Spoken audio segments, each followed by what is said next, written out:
Les amis, Harry Mariette, aujourd'hui on va parler d'argent.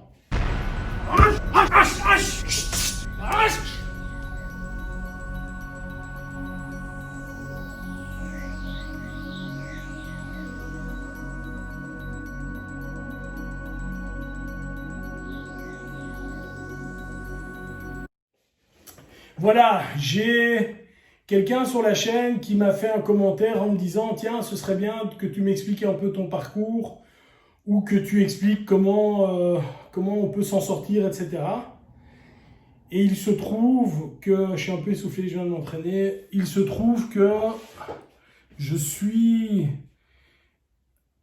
régulièrement, 1 à 2 fois par an, invité dans des écoles de secondaire, de fin de secondaire, donc de bac pour les gens qui me suivent en France, pour aller parler de l'expérience de chef d'entreprise, etc. et pour expliquer ce que je fais et qu'est-ce que j'attends, moi, d'un employé, etc., etc. Et évidemment, là aussi, l'argent revient. L'argent revient comme étant un leitmotiv. D'un côté, je le comprends parce qu'il n'y a personne qui a envie de travailler pour rien. Et d'autre côté, tous les gens qui vont te dire l'argent, c'est pas important, ils ont un point commun, c'est que de l'argent, ils en ont.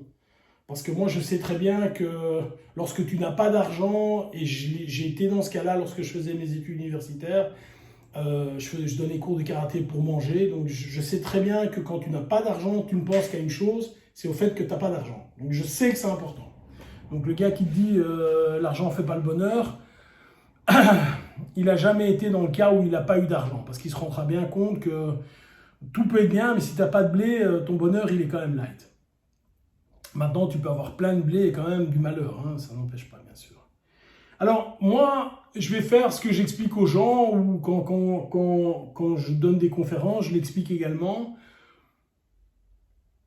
Comment avoir des sous? Alors, je peux te dire, voilà, tu fais comme Bill Gates, tu inventes un truc dans ta cave et puis tu gagnes des milliards de dollars. Comme Elon Musk ou comme Zuckerberg ou comme Amazon, il y a tellement peu de gens qui sont comme ça qu'on les connaît tous. Mais ça, vous et moi, on sait très bien qu'on ne va jamais y arriver. L'histoire, c'est pas de gagner des centaines de millions. L'histoire, c'est de se dire, ok, mon frigo est plein, j'ai une voiture plus ou moins sympa, le toit qui m'appartient, il est à moi, et si je veux aller en vacances 1 ou 2 fois par an, je peux y aller. Et ça, j'estime que si tu sais faire ça, c'est que tu as de l'argent et que tu es à l'aise. T'as pas besoin d'avoir 3 bagnoles, t'as pas besoin d'avoir 12 maisons, etc. Même si tu les as, moi ça me pose pas de problème. Hein. Alors, je vais vous dire ce que je dis à ces gens ou à ces étudiants, et c'est du haut de ma petite expérience. Il y a peut-être des gens qui le feront mieux que moi ou qui diront ça mieux que moi, mais peu importe.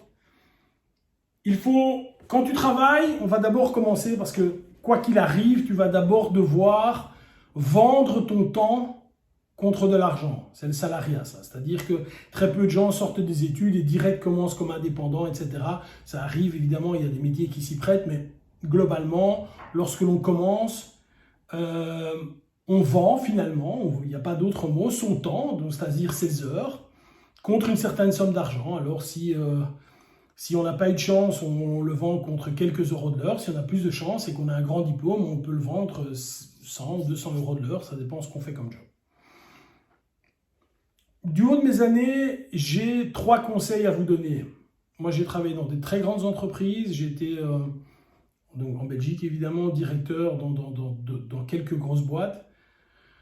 Il y a 10 ans d'ici, j'ai arrêté ça pour devenir indépendant. Et lorsque j'ai quitté, mon salaire annuel brut était aux alentours de, je fais un calcul rapide, aux alentours de 140 000 euros brut.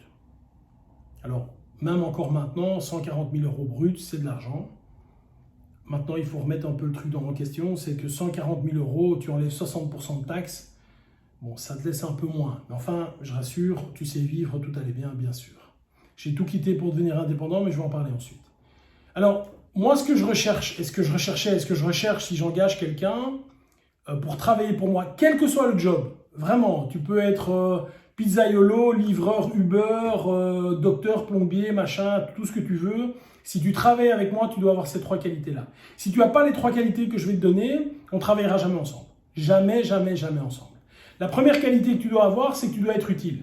C'est-à-dire que dans ton travail, je ne vais peut-être pas demander que tu sois le meilleur, Mais tu dois être très bon. Tu dois être très bon. C'est-à-dire que si je t'engage, c'est parce que tu as une compétence, tu as une qualité, une compétence, c'est le mot que je préfère, tu as une compétence que d'autres n'ont pas. Donc la première chose, c'est d'avoir une qualité, une compétence, un savoir, quelque chose que tu peux délivrer. Déjà, ceux d'entre vous qui n'ont pas fait d'études, qui ne savent pas s'exprimer en français, vous avez compris que c'est un problème. Hein. Alors on peut faire les kékés dans la cour d'école ou dans le quartier, ça passe. Mais dans une entreprise, ça passe pas. Donc, avoir une compétence. Premier point clé. Être utile, avoir une compétence. Deuxième point clé, on doit savoir te faire confiance. Alors la confiance, c'est évidemment que tu es un gars droit, si je laisse mon portefeuille, tu ne me le piques pas, ce qui somme toute est assez logique. Mais ça veut dire que si tu me dis que tu es là à 9h, bah, tu es là à 9h. Si tu me dis que ce job, tu vas le faire, bah, tu le fais. Si tu me dis que tu prends tel dossier ou tel client ou telle chose en main, tu le fais. Et tu le fais, évidemment, on espère bien. Eh bien, ça, c'est aussi une qualité fondamentale. Fondamentale. Donc, deux choses, être utile et on peut te faire confiance. Et la troisième chose qui, elle, va te permettre de durer et de grandir dans une entreprise, c'est, je vais employer des mots anglais parce que vous allez mieux comprendre, je pense, il faut être un problème solver et pas un problème maker. Moi, quand je travaillais, j'étais directeur, j'avais 120 personnes en dessous de moi, j'avais des managers qui s'occupaient de ces gens directement, j'en avais une dizaine.